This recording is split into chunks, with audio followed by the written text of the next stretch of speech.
Independent RX Forum is sponsored by Wellgistics Health. Welcome to Independent RX Forum with the National Community Pharmacists Association, America's leading advocate and business education provider for independent community pharmacists. Independent RX Forum is powered by RX Connection. Hello and welcome to Independent RX Forum. I'm your host, John Beckner, and I'm joined today by my good friend and co-host, Ed Cohen. Ed, welcome. Well, thank you, John, and it's great to be here with you, and I look forward to another robust conversation about the future of pharmacy practice. And to remind our listeners, we're in day 2 of our live streaming podcast from the NCPA annual convention in Columbus, Ohio. Very excited to be coming to you in this forum and looking forward to talking with our next guest, who is Dan Krinsky. Dan, welcome. Thank you very much, John. Great to be here today. So Dan's a pharmacist, and we're going to be talking about a number of things. Certainly, we're all aware of the challenges faced by community pharmacists. We're not going to waste time talking about all of those because they're certainly out there. But we're going to spend our time really talking about what we can do to adapt, what pharmacists can do to adapt to a new way of thinking and practice that's going to position them to transition to more of a primary patient care role. And Dan, I'll start with you. We're going to have a kind of a freewheeling 3-way conversation here. So I'll start with you and kind of get your thoughts about, how can pharmacists best transition? What needs to happen? That's a great question, John. And I think today pharmacists need to think about ways in which they can get more involved in taking care of patients. And we know how important it is for pharmacists to be an integral member of the healthcare team and how pharmacists can greatly impact patient outcomes. And I think too often community pharmacists, for whatever reason, feel like they have to focus on product and dispensing medications. And while that's important because patients need their medications, patients need to get their medications in a timely manner, it's ensuring that they're using the medications correctly, that they're on the right medications, and that they're getting the proper outcomes from those medications. And I think it's important for community pharmacists, especially independent pharmacists that are well-positioned, to think about how they can advance the way in which they're caring for their patients. Meaning, how can they take a greater percentage of their time that they're in the pharmacy to actually have one-on-one conversations with the people that they serve? Exactly. Ed, you want to add to that? Well, Dan, you and I have talked about the development of the all-inclusive PharmD program. It's now 25 years into it. We've met with some deans of colleges of pharmacy on our podcast the last 2 days. Some schools are really progressive and embracing community practice and teaching to the changes that are needed. The model of the current PharmD, I think, needs to evolve and change a bit. Now we see that you need residency programs, you need board certification. Many people think that in community practice, why do you need all those things? Why do you need advanced training and advanced skills just to go into a community pharmacy? So maybe let's talk a little bit about where we've come from, how we got to our current point briefly, and then, why are we stuck? And how stuck are we? Yeah, that's a great question. And so I've reflected back on the last 25 years on the fact that we've got this Doctor of Pharmacy degree that we provide, that we distribute, that we give to the pharmacy students when they graduate. So they're now very well trained to be a patient care pharmacist. And I'm hesitant to use the term clinical pharmacist. I like to use patient care pharmacist. You can deliver patient care in whatever setting you're practicing. But 25 years into the All PharmD program, if we go back to why that was developed, the Institute of Medicine came out with a report that said pharmacists are going to have to be more involved in caring for patients, not just dispensing medications. And so that partly led to the development of this All PharmD situation we're in now. And I would contend that while we're training Doctor of Pharmacy students and we're graduating Doctor of Pharmacy trained pharmacists, we're not taking advantage of those skills and the education that they have. because too often these graduates are working in a practice that does not provide them with the opportunities to use that training and knowledge. And so I would contend that universities and colleges of pharmacy need to look at ways in which they can develop more critical thinking skills, develop more practical case studies and situations that help pharmacists to think through some of the situations that they're faced with on a daily basis when interacting with patients. And that they need to kind of teach to what we think the future of pharmacy holds, not what the current pharmacy environment looks like today. And when we think about where the future of pharmacy was going, I think it's much more of an ambulatory care type model, the community setting, where pharmacists have time to spend with patients.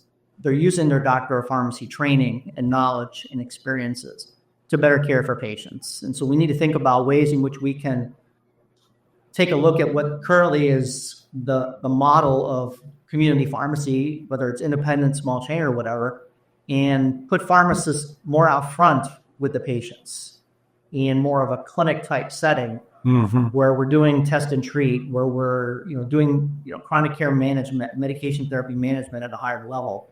And again, truly utilizing the knowledge that we've instilled upon these graduates and letting them use this in practice. And I think the opportunities are amazing out there for us. Well, the opportunities are endless. And they're one thing that I'd like to emphasize, and I think many of our colleges of pharmacy and administrators are guilty of this. When you say community pharmacy, they stereotype all stores that are out in the community, patient facing, as being all the same. Right. And they are not all the same. You have what I call the hyper dispensers, the large chains that need to focus and primarily focus on volume-based practice. It's all about how many prescriptions, how many immunizations, how many, and it drives us all crazy that they practice in that regard. They're practicing to a spreadsheet. Yes. Then you get down to larger regional chains. You get away from the top three, and you get into they still have higher volume, but they're able to incorporate in their model a more service-based practice. You talk about grocery chains, the two largest ones, not giving names to it. But then when you get down to small regional chains and independents, when you think about community practice and you use the stereotype, those smaller groups, it's not business as usual. No, that's completely different. And when you go back and start peeling the layers of the onion, there are so many amazing things going on in practice today, but yet there's still so much more to do. Well, I'm glad you made the comment about it not being business as usual. Doug mentioned that several times in his address this morning. And, for our guys, for our members to be successful moving forward, it really can't be business as usual. We had a very interesting conversation with the dean from VCU during yesterday's podcast, talking about really the exact same thing in terms of what are the schools doing to help pharmacists be ready to transition to a primary care role. And I guess I would, and I think they are, moving in that direction. But like you said, I mean, you gotta think about the Wayne Gretzky approach. You gotta skate to where the puck's gonna be, not where it is now. And I think that you could apply that to academia. How do you think the students feel, the graduates feel? Do you think they are ready to assume this role? When students initially graduate from pharmacy, I think they're ready to conquer the world. And I think they feel they're prepared to take care of patients. And I think one of the frustrations that they experience is they're not really given the number of opportunities that they envisioned when they were in pharmacy school, because they're told, well, now you have to do a residency, or now you have to become board certified. And that's all fine for certain types of practices. But there's thousands or tens of thousands of opportunities in community pharmacies daily for PharmD trained pharmacists to manage patients. And I think as students get into some of these settings where there is more of a focus on product, and they're not able to use their knowledge and skills, that those things just kind of, fall away. And Use it or lose it. That's right. We were thinking along the same lines. both use it, that after a year or two, all of a sudden they have less confidence that they're able to step back into that role. So I think it's important for us to help create opportunities and to show students that those opportunities are out there. I currently teach an elective called Community Pharmacy Prep, and that helps students to understand that there's a lot more opportunities out there than what appears to be on the surface. And I give them examples. I have them talk to other pharmacists that are in practice settings, and they need to hear that it's not just the status quo, because the status quo, I don't think is sustainable in a lot of situations. Sometimes the students, unfortunately, they have to move to where that job might be. It may not be especially in where I live, up in the Chicago area. We don't have a lot of independence. You don't see a lot of progressive pharmacy practice. I mean, my home is surrounded by large chains that were discussed this morning, and you don't get the level of care that you're seeing and you're discussing here today. So a lot of people aren't seeing all of our innovation and our change in practice. And it's unfortunate, but to your point, they may have to go where the jobs are. But see, I see that as opportunity, because there's a huge gap between what patients deserve and what they're currently receiving from some of the more traditional pharmacies. And you can set up your own business to fill that gap. So you can do the chronic care management, you can do the medication therapy management. You can work with patients that might be receiving their medications from a traditional pharmacy, but aren't getting the care that they should be getting from their pharmacy. So you can fill that gap. Exactly. And we've focused a lot on students, and that's great. I mean, there are tons of students here, which, we're really excited about their interest in learning. But we also need to consider the pharmacists that have been practicing for a while to get those folks transitioned. And there are a number of resources out there. CPSN, the Community Pharmacy Enhanced Services Network, that's NCPA's way to try to change the pharmacy payment model. And we've got Flip the Pharmacy. We've got the fellowship program that's, contributing toward, having people be more able to provide clinical services. So there are resources out there, not that there don't need to be more, but certainly there are things that can help pharmacists transition to that new role. I think it's important for pharmacists to find something for which they have a passion. Good. Yeah. You don't have to do everything for everybody. So if you have a passion for patients with diabetes and you want to get some additional training, find those resources. I know NCPA has some amazing resources that are available. Get that training in that particular condition, and then just find a few patients and go for it. There's a ton of resources out there with like NCPA, but then association resources through Rare Diabetes Association and things like that. There are, and it doesn't really need to be focused on a particular condition or disease. I mean, you could have an emphasis and passion for immunizations. Yeah. I know you've had that for years. Yes. Developing a robust and comprehensive immunization program is a spectacular way to provide, quality patient care. That compounding, just focusing on your geriatric patients. Yeah. There's a lot of opportunities, but find something for which you have a passion. I think at the end of the day, there has to be a willingness and a boldness to follow your passion, because 98% of all graduates of pharmacy go out into practice as employees. And then they get beholden to their bosses and their culture of their employer, and they lose some of that passion, and then they lose some of the willingness to buck the system or change the system and move forward. Well, they're stymied. Yes, I mean, they're stymied. but they also aren't taught enough to be bold and to follow that passion. They get it, but again, the half-life of their education is 2 years. If you don't lose it 2 years out, half of what you've learned is gone. Right. And then to that point, your passion and your drive to perform these services is also gone. So there has to be a concerted movement to help this get that passion back and to really move this forward. We got to get people out of this comfort zone, kick off the blinders, and, to be bold again. We can't talk about this without mentioning the role of the technician moving forward. Mm-hmm. I think technicians are a critical piece of the puzzle here in terms of supporting pharmacists to assume this new primary care role. Completely agree.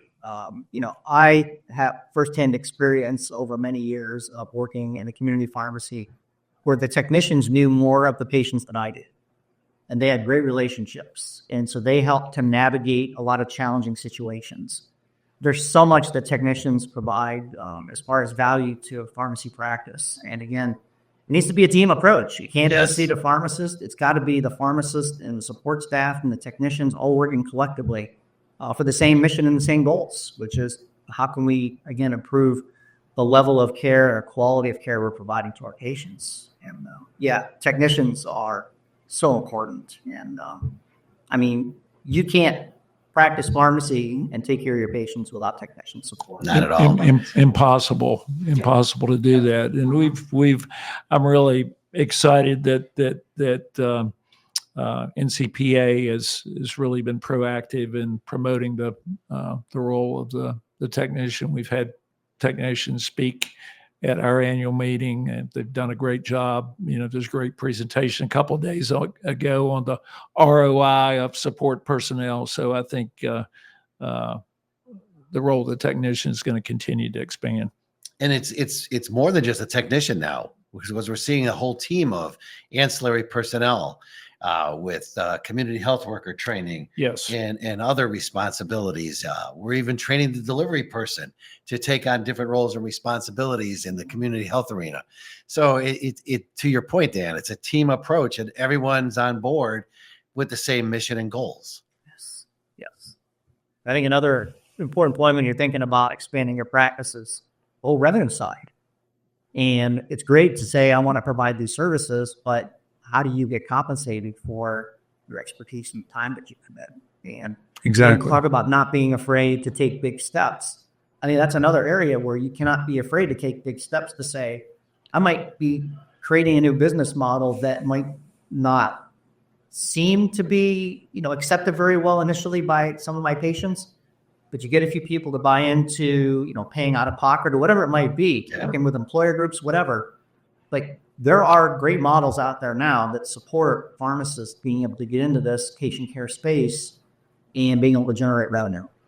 And that's all about, I'm glad you brought that point up, but it's all about educating other stakeholders, whether it's employers, whether it's payers, other providers.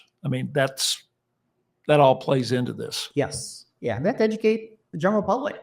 Yeah. To let them know you need a whole. Couldn't agree with you more. Yeah. We're doing our job, and then we need your support for some of the things we want to do. Like Doug mentioned this morning, and some other folks mentioned, the importance of advocacy.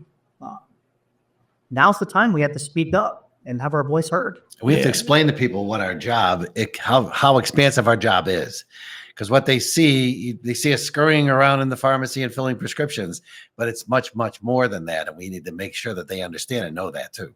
Because we need them to accept us for more than what they're seeing. Yes. Well, gentlemen, this was a very quick 20 minutes. I think we're out of time. I know we're going to be doing a longer segment later on, but Dan, really appreciate you being here. Ed, always enjoy working with you. Thank you, John. Thank you, Dan.